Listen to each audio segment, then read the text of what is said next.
Hello hello hello আজকে হলো মে মাসের 21 তারিখ। প্যারিসের জোন 5 থেকেও বেরিয়ে মানে ফাইনালি এর একটা ভিডিও, এটা একটা রেস্টুরেন্ট খুঁজে পেয়েছে। কি নাম রে রেস্টুরেন্টের? কটকট। কটকট একেবারে খাবো না, বার্গার খেতে কটকট রেস্টুরেন্টে যেতে পারছি না। নমস্কার নমস্কার নমস্কার। তো অনেক দিন হয়ে গেল, প্রায় 7-8 মাস আগে ভিডিওটা তুলেছিলাম আর তারপরে কম্পিউটারে লোড করে রেখেছিলাম ফোনের মেমোরি ফুল হয়ে যেতে, আর তারপরে আর কখনো শেয়ারই করা হয়ে ওঠেনি। তো আজকে ভাবছি যে এটাই শেয়ার করে দিই। বুঝতেই পারছো বসন্তকালের একটা সময় আমি শেয়ার করছি, আর সেই সময় প্যারিসের আশপাশের একটু অঞ্চলগুলো ঘুরে দেখার পোকা মাথায় নড়ে উঠেছিল, আর সেই সূত্রে আমরা পৌঁছে গেছিলাম সেন্ট রেমিতে। ফাইনালি আমরা পৌঁছে গেছি, দিয়ে এখানে দাঁড়িয়ে দেখা চলছে। এত সুন্দর মধ্যযুগীয় ফোর্ট যে বাড়ির কাছে আছে আগে জানতামই না। তো চলুন শুরু থেকে শুরু করা যাক। আবার একটা বৃষ্টিস্নাত দিন, সকালবেলা উঠে বৃষ্টিতে ভিজতে ভিজতেই আমি আর অভিরূপ বেরিয়ে পড়েছিলাম। তো আমরা যেহেতু স্যাকলে ইউনিভার্সিটির কাছাকাছি একটা অঞ্চল লেগিসে বলে সেখানে থাকতাম, আরইআরবি এর ট্রেন লাইনটা আমাদের প্রায়শই ব্যবহার করতে হতো প্যারিসে যাওয়ার জন্য। হ্যালো হ্যালো হ্যালো আজকে হলো মে মাসের 21 তারিখ। এরা দুই বন্ধু এখন এই হোটেলটার সামনে দাঁড়িয়ে হোটেলটা রেটিং খুঁজছে বাইরেটাতে। ইতালিয়ান একটা কি দোকান আছে। তো আমরা এসেছি সেন্ট রেমি থেকে, মানে আরইআরবি লাইনের সব থেকে লাস্ট স্টপ সেখানে এসেছি। আর কেন এসেছি, এমনি এসেছি জাস্ট উইকেন্ডে কোথাও ঘোরা যাবে এই ভেবে চলে এসেছি সেন্ট রেমির থেকে। এটা হলো লাস্ট স্টপ। এখানে কোথাও একটা ঘোড়ার রাস্তা বলা আছে, সেভ্রোসে নাকি, এটা উচ্চারণটা কি হবে জানি না, কিন্তু স্টেশনটার নাম সেন্ট রেমি লা সেভ্রোসে। তো রেমি এরকম কিছু। তো দেখা যাক ঘোড়ার রাস্তা বল দেখতে পাই কি না। এখানে দূরে একটা কোথাও ক্যাসেল আছে, হয়তো পৌঁছাতে পারবো না হেঁটে হেঁটে, তো যা হবে দেখাবো। এত কালার না এখানে গাছে, বিভিন্ন রঙের ফুল ফুটে থাকে, কিছু কমলা কিছু সবুজ। এখন তো মানে বসন্তকালটা শেষ হচ্ছে, গ্রীষ্ম শুরু হবে কিছুদিন বাদে। তো গাছে মানে পাতা ঠাস পাতা ভরে গেছে, আর তেমন ফুল চারিদিকে। এদের গবেষণা এখনো চলছে, ভালো বাজে এইসব বলছে। এরমই হয়, আমরা প্রত্যেকটা হোটেলে যাওয়ার আগে এরা আগে গবেষণা করে নেয় যে জায়গাটা ভালো কিনা, রেটিং কীরকম, দাম কীরকম, আর খাবার দাবারের কোয়ালিটি কীরকম, সমস্ত কিছু। তো সেই করা হচ্ছে। এখনকার দিনে আমরা না বড় রেটিংয়ের ওপর বিশ্বস্ত হয়ে পড়েছি। আগে যেমন মাউথ অফ ওয়ার্ডে লোকে যেত, এখন যেহেতু অনলাইন হয়ে গেছে সব কিছু রেটিংয়ের ওপরই চলে, রিভিউ আর রেটিং এই করতে করতে। তো দেখা যাক কী হয়, সারাদিনে যা করছি শেয়ার করে দেবো। বাচ্চাদের কিভাবে নিয়ে যায় সাইকেলের পিছনে, ওই যে জায়গাটা চলে গেল জিনিসটা, ওইটা হলো একটা তোমার গাড়ি টাইপের। তো ওই কার্টের মধ্যে করে বাচ্চাদেরকে বসিয়ে রাখে, কখনো কখনো কুকুরও দেখেছি বসিয়ে রাখে, দিয়ে সাইকেল চালিয়ে চলে যায়। নানান ধরনের সাইকেল জাতীয় যানবাহন না এখানে ভোট। বলতে ভুলে গেছি, এটা হলো প্যারিসের জোন 5 থেকেও বেরিয়ে, মানে প্যারিস শহরেরই আশপাশে সারাউন্ডিং জায়গাটায়। আমার নাম হলো রিয়া, আর তোমরা দেখছো লিফি সিজন। ফাইনালি এর একটা ভিডিও, এটা একটা রেস্টুরেন্ট খুঁজে পেয়েছে। কি নাম রে রেস্টুরেন্টের? কটকট। কটকট কটকটের কটকট রেস্টুরেন্ট। বার্গার খাবো না, একেবারে খাবো না বার্গার খেতে, কটকট রেস্টুরেন্টে যেতে পারছি না ওই কটকটে ধুপে। ইতালিয়ান রেস্টুরেন্টে এরা ঠিকঠাক রেটিং মনে হয় পাইনি, তো ওই জন্য এখন অন্য কোথাও নিয়ে যাচ্ছে। কটকট মটমট খুঁজতে খুঁজতে বিভিন্ন জায়গায় যাচ্ছি। এই জায়গাটা দিয়ে হেঁটে কি দারুণ জায়গাটা লাগছে। হ্যাঁ রে, এটাই সেই ক্যাসেলটা। শুনছে না আমার কথা। এখানে অনেকগুলো না গরু চাষ হচ্ছে, মানে ঘাস খাচ্ছে গরু। তারা একটু করি জুম। এই যে কালারফুল নানান ধরনের গরু দেখতে পাচ্ছি, ঘোড়া দেখতে পাইনি আপাতত, শুধু গরুই দেখতে পাচ্ছি। তাহলে ভাবি যারা ব্লগ বানায়, মানে আমি এখন বানাচ্ছি, 1 বছর হয়ে গেল বানাতে কি বলতে, এই দেখুন গরু, এই দেখুন ভেড়া, আর তাছাড়া কি বলবো, রাস্তায় তো আর কিছু দেখতে পাচ্ছি না, গরু দেখতে পাচ্ছি, এই গরুই বলছি। কিন্তু মানে আমার এটা মানে প্রপার প্রফেশন তো নয়। তো যারা ডেইলি ব্লগিং অ্যাকচুয়ালি করে, খুব ডিফিকাল্ট জব, মানে আমি মন থেকে বলছি, 1 বছর হয়ে গেল মাঝে মাঝে ভিডিও বানাতে ভীষণ ডিফিকাল্ট। মানে শুধু এই জবটা যদি কাউকে করতে হয় আমি কোনোদিনও করবো না। অনেকের হয়তো ভালো লাগে, খুব ইন্টারেস্টিং, ছবি তুলতে ভিডিওগ্রাফি করতে আমারও খুব ভালো লাগে, কিন্তু খুব ধৈর্য দরকার। তো অনেক সময় আমরা খিল্লি ওরাই, বা যখন আমি ধরুন পিএইচডি করছিলাম, যারা ডেইলি ব্লগিং করে তাদেরকে নিয়ে আমরা অনেক সময় মজা করি যে বাবা এরা কি বলছে, এই দেখুন খাবারটা এরকম, এই চিবিয়ে খাচ্ছি, মানে কিন্তু এটা ইজি নয়। প্রত্যেকটা জিনিসের ছবি তোলা এবং সেটাকে ডেসক্রাইব করা অনুভব না নিয়ে, আর আপনাদের সাথে সেটা শেয়ার করা ভীষণ ডিফিকাল্ট জব। তো আমি রিসার্চার হয়ে মানে এই জবের প্রতি যখন থেকে ডেইলি ব্লগিং আমার পক্ষে সম্ভব নয়, ব্লগিং শুরু করেছি, আমার রেসপেক্ট ব্লগারদের প্রতি প্রচণ্ড বেড়ে গেছে। এত বেশি ধৈর্য দরকার, কন্টিনিউটি দরকার। যদি মাঝখানে আপনি হঠাৎ করে কিছুদিন কাজ ধরুন রিসার্চের ভালো লাগছে না, তো আমরা কি করি, হয়তো ছুটি নিয়ে বাড়ি চলে গেলাম। কিন্তু ডেইলি ব্লগারদের আমি ছুটি নেই যে 1 মাস আমি বাড়ি চলে গেলাম, তখন রিসার্চ বন্ধ, ঠিক আছে। তো আপনি যে ফেলোশিপই পান না কেন ইন্ডিয়াতে বা বিদেশে, CSIR এর সব জায়গায় 30 দিন ছুটি কিন্তু অ্যালাউড থাকে, কিন্তু ব্লগারদের ছুটি বলে কিছু হয় না। আমি মাঝখানে 1 মাস ভিডিও দিইনি, দেখছি অনেক রিচ কমে গেছে, ইউটিউবে লোককে আর সাজেস্ট করছে না ভিডিও। এবার আমার কিছু এসে যায় না, কারণ আমি এ নিয়ে ফিউচার গড়তেও চাইছি না, কিন্তু যারা করে তারা তো আর সেটাকে নিতে পারবে না। তো খুব ডিফিকাল্ট জব আমার, মানে সত্যি আমি রেসপেক্ট করি সবার। যদি কেউ ব্লগার দেখে থাকেন আমার ভিডিও, আমার মানে আপনাদের প্রতি প্রচণ্ড respect. It's not a simple job. বাড়ির সামনে কি সুন্দর ফুলের গাছ লাগিয়ে রেখেছে, খুব সুন্দর লাগছে না? দারুণ দারুণ। এটা কি হ্যাঁ মাটির পাত্রটা নাকি মাটি? হ্যাঁ মাটি তো, কিন্তু আওয়াজটা অন্যরকম হচ্ছে। ফাইবার, প্লাস্টিকের, মাটি নয়। খুব সুন্দর খুব সুন্দর। আর আমরা যে লোকেশনটায় দাঁড়িয়ে আছি এই জায়গাটা অপূর্ব লাগছে। আর যেখান দিয়ে হেঁটে আসছি সেটা হলো এই জায়গাটা, ভীষণ সুন্দর।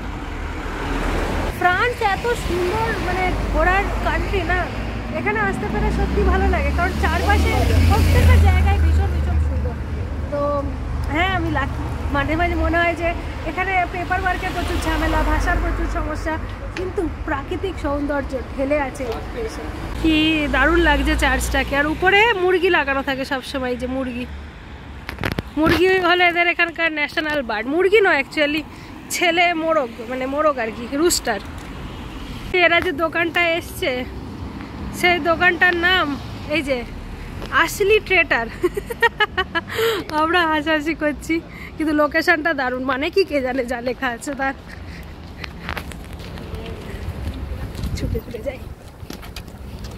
এটা কি এশিয়া স্পেশালিটি? এশিয়াটিক না, নিচে দেখ না এশিয়াটিক লেখা, এশিয়ান খাবারের স্পেশালিটি। হ্যাঁ আসলি ট্রেটার। দারুণ, বেশ কম খরচা। হ্যাঁ এই তো 80 সেন্ট। হ্যাঁ 80 সেন্ট, মানে 80 সেন্ট মানে কত টাকা হবে? 70 টাকা। এই তো, এইটা মোমোর মতো লাগলো, কি কে জানে, বিফ না পর্ক দিয়েছে? পর্ক না, পর্ক খাবো না, চিকেন খাবো, চিকেন।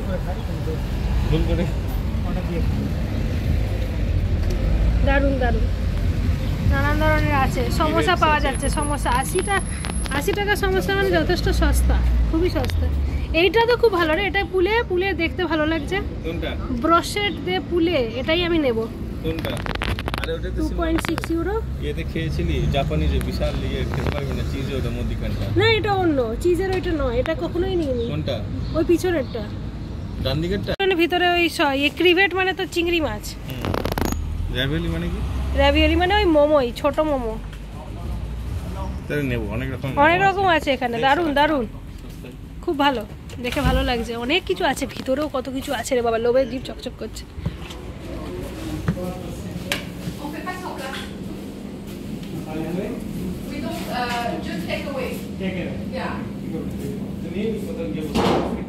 দারুণ দোকান, সস্তা। 100 টাকা 200 টাকা করে সব জিনিস পাওয়া যাচ্ছে, মানে বিশাল সস্তা, তাই না? আচ্ছা, রাইস কটা নেই? 100 গ্রাম করে রাইস নিতে হবে। 3 জনের হয়ে যাবে? একটা আর কিছু শেয়ার করব তো সব। না, একটু স্টার্টারও কিছু নিই। আর আমরা হ্যাঁ একটাতে হবে না, আমরা যদি হাঁটি। মডিলেটটাও 3টে নিই না? নিয়ে নেব। Centre part also. আমি ভাতটা খাবো, লাল ভাতটা। আমি সাদা ভাতটাও খেতে পারি, সাদা ভাতটাও নিতে পারি। ভালো লাগছে। কোনটা? দোকানের মধ্যে এত সুন্দর অর্কিড গাছ করেছে, দেখে চোখ জুড়িয়ে গেল। সোজা শুকরি নিবি? সোজা শুকরি নিয়ে নে, ভালোই লাগে। সোজা শুকরি আবার নিয়ে নিয়েছি, এই পুরো লাইনটাই আমাদের। এই রেস্টুরেন্টে এসে আমরা 5 রকমের স্টার্টার নিয়ে ফেলেছি, তার সাথে নিচে 3 রকমের চিকেন আর 300 গ্রাম করে রাইস, 3টে। তো 200 গ্রাম করে চিকেনগুলো নিয়েছি। তো এত কিছু নেওয়ার মানে 200 গ্রাম করে 3 রকমের চিকেন, 300 গ্রাম করে 3টে রাইস, আর নিয়েছি 5 রকমের স্টার্টার, 3টে করে, সব মিলিয়ে এক একজনের 15 ইউরো করে খরচা হয়েছে। যথেষ্ট রিজনেবল, মানে এখানে কেউ আসলে সারেমিতে এই হোটেলটায় আসতেই পারে, রেস্টুরেন্টটায়। এশিয়াটিক বলে লেখা, এশি চেচু শ্যাশু শ্যাশু কী করে উচ্চারণ করবে যাই না। দেখো গরুগুলোর মজাই মজা, হাজার হাজার ঘাস ফুলের মাঝখানে ঘাস খাচ্ছে, বিউটিফুল জায়গায় ঘাস খাচ্ছে এরা। আমরা এই রাস্তা ধরে হাঁটছি, এটা সাইকেলের রোড, তো আমরা এটা ধরেই আপাতত হাঁটছি সেন্ট রেমি লা শেভরেসে। এই জায়গাটার বিশেষত্ব হলো দিগন্ত বিস্তৃত মাঠ, আর তার সামনে সাইকেল চড়ার জন্য ট্র্যাক বানানো আছে, আপনি হাঁটতেও পারবেন। আর এরকম বসন্তের সময় করে এলে ঘাস ফুলে ভরে থাকে, যেমন সাদা সাদা ঘাস ফুল আর তেমনই মাঝে মাঝে হলুদ ঘাস ফুল। কোটি কোটি ঘাস ফুলের মাঝখানে আপনি নিজেকে হারিয়ে ফেলবেন। এই দেখুন, এই হলুদ ঘাস ফুলগুলো সেই অনেকটা সর্ষের ক্ষেতের মতো লাগছে, তাই নয় কি? আর তার উপরে কাছে থাকলে দেখতে পেতেন অসংখ্য মৌমাছি উড়ে বেড়াচ্ছে। অপূর্ব অপূর্ব জায়গা, মন আপনার জুড়িয়ে যাবে। ফ্রান্সে এলে এটা কিন্তু একটা বিরাট বড় দিক, এখানে কিন্তু ফ্যামিলি টাইমকে খুব প্রাধান্য দেওয়া হয়, তাই এখানে কাজ করলে আপনি কিন্তু বেশ কিছুটা সময় নিজের ফ্যামিলির জন্য পাবেন, আর সেই সময়টায় নিজের ইচ্ছা মতো হাঁটতে যেতে পারবেন, প্রাকৃতিক সৌন্দর্য উপভোগ করতে পারবেন। দেশে থাকলে আমরা অনেক সময় এই প্রাকৃতিক সৌন্দর্য উপভোগ করার কথা ভুলেই যাই, পয়সা রোজগারের তাড়নায় কেমন ব্যস্ত হয়ে পড়ি। এখানে এসে আপনার মনের বাচ্চাটা বেরিয়ে আসবে। কিছু লাগাতে পারিনি।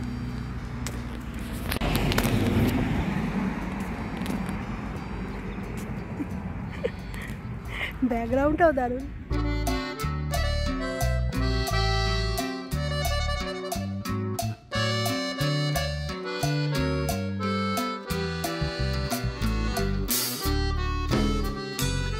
ফ্রিতে আমাদের এক গাদা পাঁপড় দিয়েছে, যা আমরা কিনেছি 1 বস্তা খাবার। কিরাম এমনি চালের পাঁপড় মনে হচ্ছে। এরপরে একটার পর একটা স্টার্টার বের করে ঘাসের উপরে একটা চেয়ার ছিল, সেখানে বসে খাওয়া শুরু হয়ে গেল। এই এত খাবার আমরা কিনে এনেছি, তাও প্রত্যেক জনের 1200 টাকা মতো পড়েছে, যেটা কিন্তু যথেষ্ট সস্তা বলেই আমাদের মনে হয়েছে। ঘন সবুজ মাঠের উপরে বসে থাকতেই আপনার মন ভালো হয়ে যাবে। আর এই চিংড়ি মাছ ভাজাটা দেখতে পাচ্ছেন, টানপুরা নাকি একটা বলে না, টাম্পুরা বোধহয়, টাম্পুরা ব্যাটার ফ্রাই নাকি সব বলে, ওই জাপানিজ চাইনিজ এরম টাইপেরই সব খাবার। ওহ, সেটাকে সয়া সসে ডুবিয়ে খেতে এত ভালো লাগছিল, কি বলে বলবো আপনাদের। আর যখন জাপানে গেছিলাম তখন সয়া সস সুক্রিটা পাইনি, মানে সুক্রি কথাটার মানে হলো ফ্রেঞ্চ ভাষায় সুগার, জাস্ট চিনি, সুখে সুখে এরম কিছু একটা বলে ওরা। তো সেই সয়া সসের মধ্যে চিনি মেশালে যে খেতে এত ভালো হয়ে যায় সেটা আমার জানা ছিল না।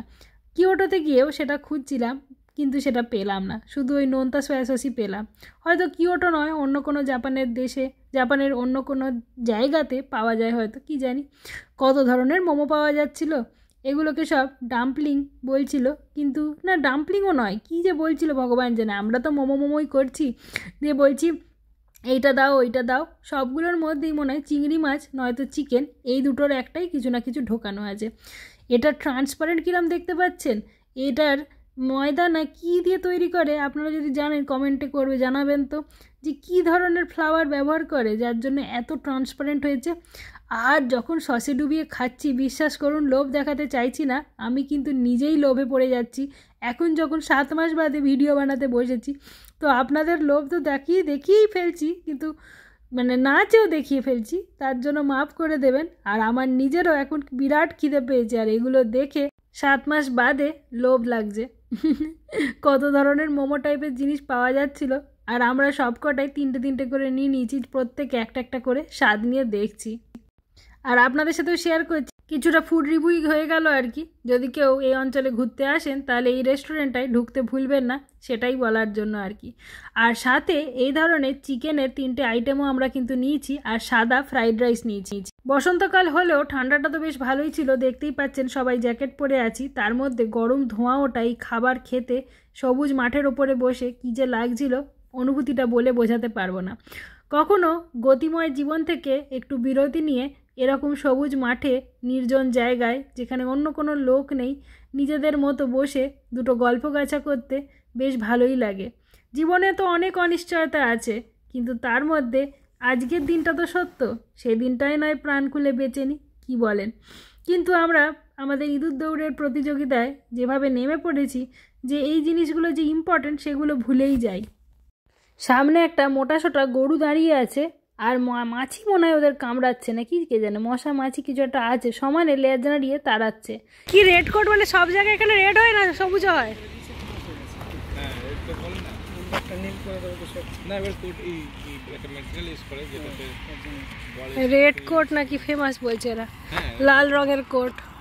না তাই রেড কোট বুঝবো, রেড কোট ফ্রান্স করে গুগল করবো। মানে সামথিং। আচ্ছা কি দারুণ লাগছে জায়গাটা, ওই দূরে একটা স্ট্যাচু আছে। তখনও জানি না যে ওই স্যাটুটাতেই আমরা আজকে হাঁটতে হাঁটতে পৌঁছে যাব। দূরে একদম পাহাড়ে দেখতে পাচ্ছেন কি উঁচু মতো একটা বিল্ডিং, ওইটা একটা ফোর্ট আর কি, সেইখানেই চলে গিয়েছিলাম হাঁটতে হাঁটতে আজকে আমরা। কত ফুল ফুটে আছে দেখতে, চলো কি দারুণ লাগছে, কালারফুল চেয়ার, অপূর্ব জায়গাটা, বিউটিফুল বিউটিফুল, ভীষণ সুন্দর না জায়গাটা। আর এই ফুলগুলো দেখো মভ কালারের, উফ সাদা আর বেগুনি মিলিয়ে মভ হয়ে গেছে, দূর থেকে লাগছে কি লাগছে, অসাধারণ অসাধারণ। এখানে ঢুকে যদি একটা ছবি তুলি কি দারুণ উঠবে ছবিটা, অসাধারণ। কাকে বলে ফুল, হ্যাঁ ভালো ছবি আসবে। লাল ফুলটা দেখা যাচ্ছে এই যে ভিতরে, দাঁড়াও আমি ডান্ডা লাগাই। এইবার এই ফুলগুলো দেখো কি গ্লসি, অসাধারণ লাগছে, খুব সুন্দর জায়গা। ফটোগ্রাফার যে সবাইকে ভেঙায় যে কিভাবে ফটো তুলছে, সে কিরকমভাবে ফটো তুলছে দেখো। ফটোগ্রাফার যদি পোজ না দেয় তাহলে কেমন ফটো তুলছে এরকম করে।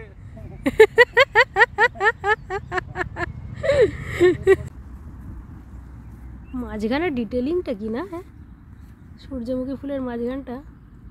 ঘরে গিয়েও চা বানাতে পারি, ঘরেও খাওয়া যায়, তাহলে ঘরে সস্তায় হয়ে যাবে। সস্তায় ভালো চা 1 কাপ করে বানাবো। কি অপূর্ব লাগছে না ফুলটা।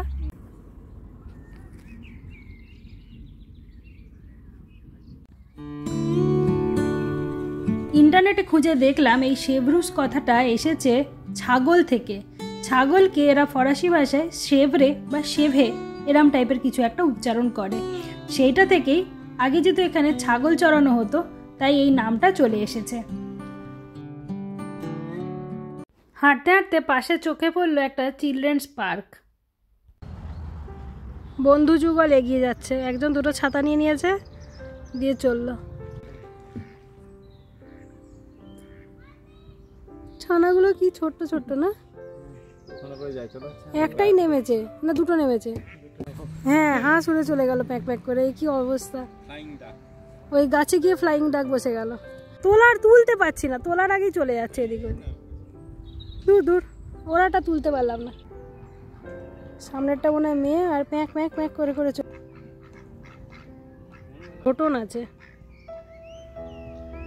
পায়রারই ঝোটন হয় জানতাম, এবার হাঁসেরও ঝোটন হয়েছে। কোথায় গেল ঝোটনওয়ালাটাই? ঝোটন এই যে পিছনেরটা দেখো, মাথায় ঝোটন। খুবই ইন্টারেস্টিং জায়গা। এই যে রাজহাঁসগুলো এইখানে আছে, তো মা আর বাবা দুজন দুদিকে, আর বাচ্চাগুলোকে মাঝখানে নিয়েছে। কত প্রোটেকশনটা দেখো, বাচ্চাগুলোকে সব মাঝখানে নিয়েছে।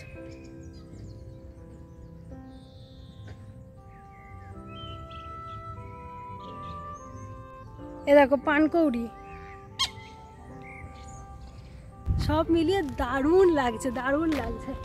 সব থেকে বড় কথা এখানে হাঁস দেখছি, পানকৌড়ি দেখছি, রাজহাঁস, আর রাজহাঁস তো বড়গুলো রাজহাঁসই মনে হয়, তার সাথে পাতি হাঁস যেগুলো উঠছে ওইগুলো, সব রকম দেখতে পাচ্ছি। তার সাথে জায়গাটা খুব সুন্দর, এত ফুল ফুটে আছে, পড়াশোনা করতে হচ্ছে না, মনোরম ওয়েদার, অপূর্ব লাগবে। শুধু আমি ভাবছি হাঁস ফ্যামিলির লাখটা কত, হ্যাঁ এইরকম জায়গায় বাচ্চা নিয়ে চড়তে বেরিয়েছে, দেখো ঘুরতে বেরিয়েছে দল বল বাচ্চা কাচ্চা নিয়ে।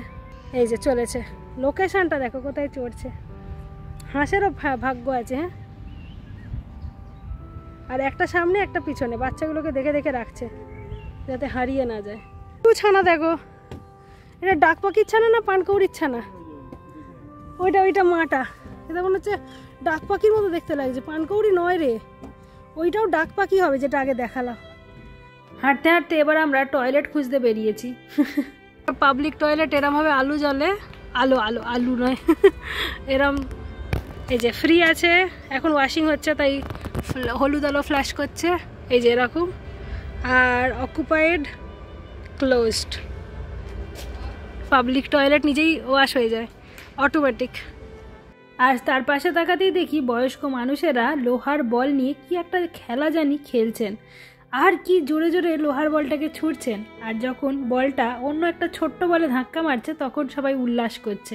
কিছুটা আমার খেলাটা ক্যারামের মতো ঝরে ঝরে পড়ছে, তুলোর মতো। কতক্ষণ ধরে ওয়াশ হবে? এই হলুদ আলো আর বন্ধই হচ্ছে না, কি জ্বালা। Entry prohibited to unaccompanied children under 10 years of age।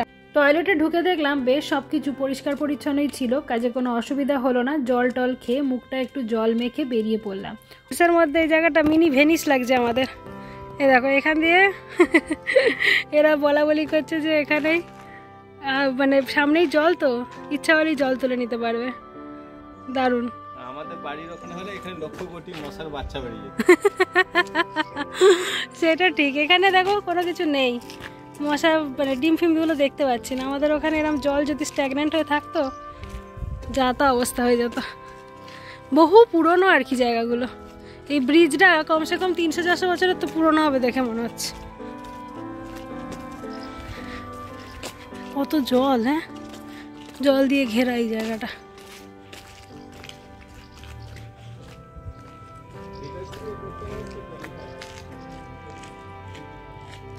কোনটা? হ্যাঁ, তবে ঠিক কথা, ন্যাচারাল। পরেরটা হলো শুধু ভিডিওর জন্য। এটাই মানে দারুণ ভিডিও, মানে প্রত্যেকটা জায়গায় যেন ফটোজেনিক। হ্যাঁ, এইগুলোই তোর আইভি লতা না কি বলে না, ওই দারুণ দারুণ। প্রত্যেকটা স্পটই তোমার ফটোগ্রাফি করার মতো। এগুলো কিসের বল মতো লাগিয়ে রেখেছে কে জানে কেন। গ্রামের রাস্তা ধরে আমরা হাঁটছি, ওই উঁচুতে থাকা ফোর্টে ওঠার চেষ্টায় আছি। আনাচে কানাচে হয়ে থাকে আর কি দারুণ ফুলে ভরে থাকে। এগো এগো, এই রাস্তার নামগুলো নেই তাহলে এটা বলতে সুবিধা। কি নাম? এই তো রুই লালন। এই রাস্তা দিয়ে আমরা হাঁটছি, বলে দিই রুই লালন। অপূর্ব অপূর্ব, প্রত্যেকটা জায়গায় দারুণ। এই যে ফোর্ট দেখা যাচ্ছে, উঠতে হবে এখন। ইল দ্য ফ্রান্স অঞ্চলে ইয়েভলিন বিভাগে সেন্ট রেমি লা সেভরুস এই জায়গাটা অবস্থিত। মধ্যযুগ থেকে শুরু করে বিভিন্ন সময়কালের গুরুত্বপূর্ণ ঐতিহাসিক ঘটনার সাক্ষী হলো এই জায়গাটা। 8ম শতকে সেন্ট রেমি নামের একজন ধর্মযাজকের নাম অনুসরণ করে এই গ্রামের নামকরণ করা হয়েছিল।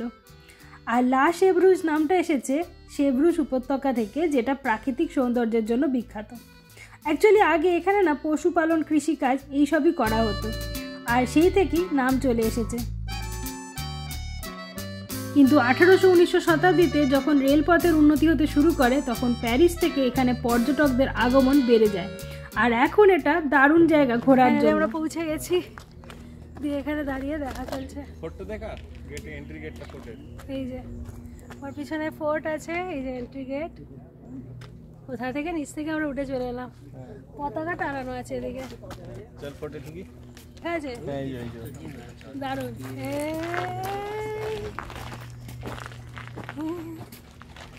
ভাবছিলাম উঠতে পারবো কি না, কিন্তু হাঁটতে হাঁটতে উঠেই পড়েছি শ্যাটু ডি লা ম্যাডেলিনের উপরে একদম। এটা একটা ঐতিহাসিক দুর্গ যা নাকি 1100 শতাব্দীতে নির্মাণ করা হয়েছিল। মানে সেই সময় বাংলায় চলছে পালদের সাম্রাজ্য। কবেকার কথা, তখনও বাবর আসতে আমাদের দেশে প্রায় 300-400 বছর বাকি। 1000 বছর আগে মানুষ যে এরকম দুর্গ তৈরি করেছিল, এখন ঢুকে কেমন যেন গা ছমছমে লাগে। ছুটে গেছে, শুধু এই সাইডগুলো দাঁড়িয়ে দাঁড়িয়ে আছে, দেখো সব ভাঙাচোরা। এই যে এটা এটা দুর্গ মতো সে ভাঙা মনে হচ্ছে, সব ভেঙে ছুটে গেছে। এটা কি কি দেখা যাচ্ছে? হ্যাঁ, কি আছে? পড়ে গেলে কিন্তু যাবে একদমই না, গভীর কিছু দেখা যাচ্ছে না, দিছে না। ঠিক আছে বাবা। 1080 সালে তৈরি করা হয়েছিল এই দুর্গ, সেটা আজও দাঁড়িয়ে আছে। কেমন যেন ভেবেই অবাক লাগছে।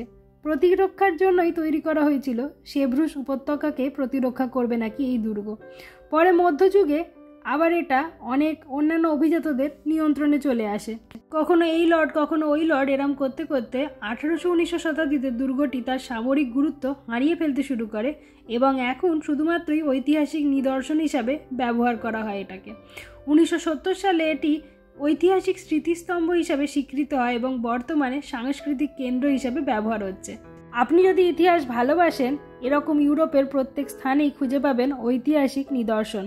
সমস্ত ভেঙে চুরে গেলেও এগুলোকে এরা খুব সুন্দর করে রেখে দিয়েছে, নষ্ট করে দেয়নি। মেনটেন করে রাখার জন্য আজও দেখুন কত দেশের নাগরিক এসে এই জায়গাগুলো দেখে যাচ্ছে আর উপলব্ধি করতে পারছে যে সেই সময় কেমনভাবে ঘরবাড়ি বানানো হতো, কিরমভাবে দুর্গ বানিয়েছিল। ইতিহাস আমার যেন চোখের সামনে দেখতে পাচ্ছি। ভাবা যায় এই ছোট ছোট গ্যাপগুলো দিয়ে কেউ না কেউ বসে থাকতো নিশ্চয়ই তীর হাতে। তখন নিশ্চয়ই গুলি বন্দুক ছিল না যে শত্রু এলেই টুক করে ছুঁড়ে দেবে, নয়তো খবর করে দেবে অন্য কাউকে। ভেবেই অবাক হয়ে যাচ্ছি সেই 1000 বছর আগের লোকটা আর আজকের আমি, তাদের মধ্যে কতটাই বা পার্থক্য। আর কত কিছুই না পাল্টে গেছে। মোবাইল ফোন, ইন্টারনেট, কিসব এসে গেছে। সেই সেনাকে যদি আজকের ইন্টারনেটের কথা বলা হয়, সে তো ভাবে বোধহয় আশ্চর্য দুনিয়া, তাই নয় কি? আর তার সাথে ঘাস ফুলগুলো যেন আরও আমার মনটাকে ছুঁয়ে দিচ্ছিল। অনেক জায়গায় জানেন তো ভেঙে চুরে একাকার হয়ে গিয়েছে, কিন্তু কিছু কিছু জায়গা তাও শক্ত হয়ে দাঁড়িয়ে আছে। আর এই কারণেই পর্যটকেরা আসতেই থাকে। এখানকার মানুষ হাইকিং করতে খুব ভালোবাসে। আর আপনিও যদি সেটাই হন তাহলে চলেই আসতে পারেন। প্যারিসের কাছাকাছি থাকলে একবার এই অঞ্চলে খুব সুন্দরভাবেই আপনি হাইকিং করতে পারবেন, একটু বেশ ওয়ার্কআউটও হবে, আর তার সাথে পাবলিক ট্রান্সপোর্ট দিয়ে ওয়েল কানেক্টেড জায়গাটা, হাঁটতেও ভালো লাগবে। আর আশেপাশে অনেকগুলো ওই চিলড্রেন্স পার্ক বা এই জাতীয় হাঁটার জায়গা করে রাখা আছে, সেগুলোতেও আপনি এনজয় করতে পারবেন। বেশ কিছুটা সময় আমরা এই শ্যাটুর উপর থেকে সামনের উপত্যকাকে দেখলাম। আর কি মনোরম যে হাওয়া দিচ্ছিল, আর কত দূর দূরান্ত অবধি যে দেখতে পাচ্ছিলাম, দারুণ লাগছিল। আঙুল দিয়ে দেখাচ্ছি যে জায়গাটা, ওইখান থেকে আমরা হাঁটতে শুরু করেছি। আর হাঁটতে হাঁটতে এখন কতটা দূর চলে এসেছি। ওই দিনকে অ্যাকচুয়ালি 10-12 কিলোমিটার পর্যন্ত আমরা হেঁটে ফেলেছিলাম। এটা কিন্তু আপনি যদি ফিটনেস ভালোবাসেন তাহলে আপনার দারুণ লাগবে। আমরা যদিও এত ফিটনেসের পিছনে ছুটি না, দেখতেই পাচ্ছেন গোলগাল চেহারা, কিন্তু হাঁটতে বেজায় ভালোবাসি, তাই আমাদেরও দারুণ লেগেছিল। সেই যে দূরের রাস্তা, সেইখানে গাড়ি যাচ্ছে, ওই সব অঞ্চলগুলো দিয়েই আমরা হাঁটতে হাঁটতে এখন এইখানে পৌঁছে গিয়েছি। ভাবা যায় কোথা থেকে হাঁটতে শুরু করেছিলাম সেই সকালবেলা, আর এখন দুপুরবেলা কোথায় পৌঁছে গেছি। আবার এখন বেজায় ক্লান্তও হয়ে পড়েছি, ঝপাঝপ নেমে পড়বো, আর তারপরে আবার আরিয়ার বিয়ের ট্রেন ধরে ঘরে ফিরে যাব। এখনকার যুগের ছেলে হেসে মরছে যে আগেকার দিনে কি ঢিল ছুড়ে যুদ্ধ হতো, হাসছে যত সব। আরে এইটুকুর মধ্যে ওর এখন মজা লাগছে, এখন নিউক্লিয়ার ওয়েপন এসে গেছে, এটা সেটা ফ্যান্সি জিনিস। তখন ওটাই ফ্যান্সি ছিল যে আরে বাবা ঢিল আবিষ্কার করেছে ওই কমিউনিটির লোক, বিশাল করে কি করে ঢিল ছড়ে। এখন হ্যাঁ একটা ঢিল মানে তো তোর ফোর্স প্লাস গ্র্যাভিটি, হ্যাঁ মানে এ লাভবান হবে, নিচ থেকে যে পারবে না, কোনোদিনও পারবে না, চলে গেলে পৌঁছাবে এটা, এই আরামসে টাই ওর ওই ক্যাটাপোল্ট লাগবে, গুলতি দিয়ে ছুটতে হবে। আসলে আমরা ভাবছি যে 1000 বছর আগে তখন কি দিয়ে যুদ্ধ করতো লোক, সেইটাই বোঝার চেষ্টা করছি। আর ওইখানে ট্রেন লাইনটা আছে, সেটা দেখানোর চেষ্টা করছি। আর বলতে বলতে আমরা গল্পের গরু গাছে ওঠে বলে না, তাই আমরা বলছি যে 1000 বছর আগে নিশ্চয়ই কিছুই ছিল না হবে, কিন্তু যে উঁচুতে থাকবে তার কাছে ঢিল তো অ্যাটলিস্ট ছিল। সে ঢিল ছুড়লে নিচের লোকগুলো কি করে প্রত্যুত্তরে ঢিল ছুড়বে, নিচের ঢিল তো উপরে পৌঁছবে না। এইসব বাজে গল্প আর কি, নিজেদের মধ্যে নিজেরা গল্প করছি আর হাসাহাসি করছি, এই আর কিছু না। না তুমি হেঁটে যেতে চাইলে হেঁটে যাবে, অপশন দেয় এটা। আজে বাজে গল্প করার পরে একটু বসে জিরোচ্ছি, আর সামনে দেখি আর এই মেয়েটা কিভাবে যেন একটা জল তুলছে। আচ্ছা এটা কি ওয়েল নাকি, মানে টিউব ওয়েল নাকি, বুঝতে পারছি না তো। জলটা কেমন অদ্ভুতভাবে তুলছে না, আমাদের যেমন টেপা পাম্প হয় এখানে সেরকম নয়, গোল গোল ঘোরাচ্ছে। আর এত উঁচুতে জল কোন নিচ থেকে তাহলে তুলে আনছে, এটা তো বেশ পাহাড়ের উপরেই অবস্থিত, তার মানে এটা গ্রাউন্ড ওয়াটারই তুলছে নিশ্চয়ই, সেটা কত নিচ থেকে আসছে রে বাবা। দিয়ে কথা বলতে বলতে অভিরূপ বলল চল দেখি, আমি গিয়ে জল তুলি, একটু মাটির নিচের জল খেলে বেশ স্বাদটা ভালো লাগবে আর খেয়ে আরামও হবে, সারাদিন ধরে তো হাঁটছি। দেখো কত স্পিডে জল পড়ছে, ওই গোল গোল ঘোরানোটা একেবারেই সহজ, খুব ইজি, একেবারেই কঠিন নয়। তো আমরা সবাই মিলে 1 বোতল জল তুলে খেয়ে নিলাম, দিয়ে আবার আরেক বোতল জলও ভরে নিলাম। এত জল তেষ্টা পেয়েছিল, ফটাফট জল শেষ হয়ে গেল। জল টল খেয়ে এবার ফেরার পথ ধরবো, ব্যাস বৃষ্টি শুরু হয়ে গেল। আর তার মধ্যে আবার এরা কী সব প্রসেশন বের করেছে। যাই হোক, বৃষ্টি যখন শুরু হয়ে গেছে আর কিছু করার নেই, ছাতা বের করে আমরা তাড়াহুড়ো করে আরআরবি লাইন দিকে হাঁটতে শুরু করে দিলাম। কিন্তু হেঁটে পৌঁছবো কি বিরাট বড় প্রসেশন বের করেছে এরা, কী সব ধর্মের ব্যাপার স্যাপার নিয়ে বের করেছে যা বুঝতে পারলাম ওই পোস্টারগুলো দেখে। বিশাল বড় মিছিল শেষই হচ্ছে না। তো কিছুক্ষণ মিছিল দেখে তারপরে রাস্তা পার হয়ে ট্রেন ধরে ফিরে যাব। তো আজকে ভিডিওটা এই পর্যন্তই। যদি ভালো লেগে থাকে অবশ্যই একটা লাইক করে দেবেন আর বন্ধুদের সাথে শেয়ার করবেন। কমেন্টে জানাতে ভুলবেন না লাশ এবরুষ কেমন লাগলো আপনাদের। আর দেখা হচ্ছে খুব শীঘ্রই পরের ভিডিওতে। ততদিন সুস্থ থাকবেন, ভালো থাকবেন, ততদিন কেন সারা জীবন সুস্থ থাকবেন, ভালো থাকবেন, মনের আনন্দ নিয়ে জীবনে বেঁচে থাকুন।